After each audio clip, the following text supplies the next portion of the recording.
একদিন রাতে বাসায় খুন হন সাংবাদিক দম্পতি অর্ণব ও নিরু। কারা খুন করল তাদের? কী বা তাদের উদ্দেশ্য?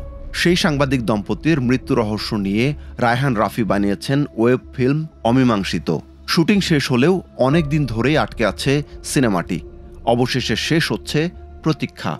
আগামী ডিসেম্বরে ওটিটি প্ল্যাটফর্ম আইস্ক্রিনে মুক্তি পাচ্ছে অমীমাংসিত।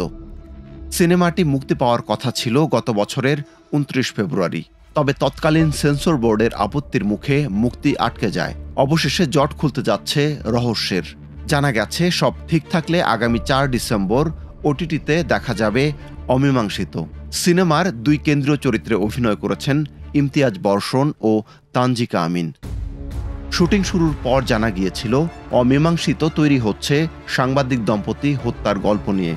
তখন অনেকে ধারণা করেছিলেন এটি আলোচিত সাংবাদিক দম্পতি সাগর রুনি হত্যাকাণ্ডের গল্প।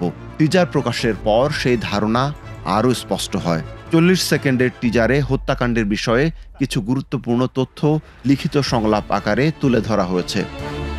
২ দফা দেখার পর গত বছর এপ্রিলে সেন্সর বোর্ড জানিয়ে দেয় সিনেমাটি প্রদর্শনীর যোগ্য নয়।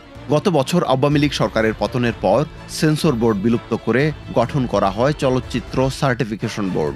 ছাড়পত্র পাওয়ার জন্য আপিল করে অমীমাংসিত সিনেমার প্রযোজনা প্রতিষ্ঠান। সেই পরিপ্রেক্ষিতে মুক্তির অনুমতি পায় সিনেমাটি। আসলেই সাগর রুনির হত্যাকাণ্ডের ঘটনা থেকে অনুপ্রাণিত হয়ে নির্মিত কিনা সে বিষয়ে স্পষ্ট করে কিছু বলছেন না পরিচালক বা প্রযোজক। অন্যদিকে সেন্সর বোর্ডের আটকে দেওয়ার ঘটনা দর্শকদের মনে প্রশ্ন জাগিয়েছে। সব প্রশ্নের উত্তর জানা যাবে এবার ডিসেম্বরে মুক্তির পর। তবে ছবিটি মুক্তির চূড়ান্ত দিনক্ষণ এখনও নিশ্চিত করেনি আইস্ক্রিন।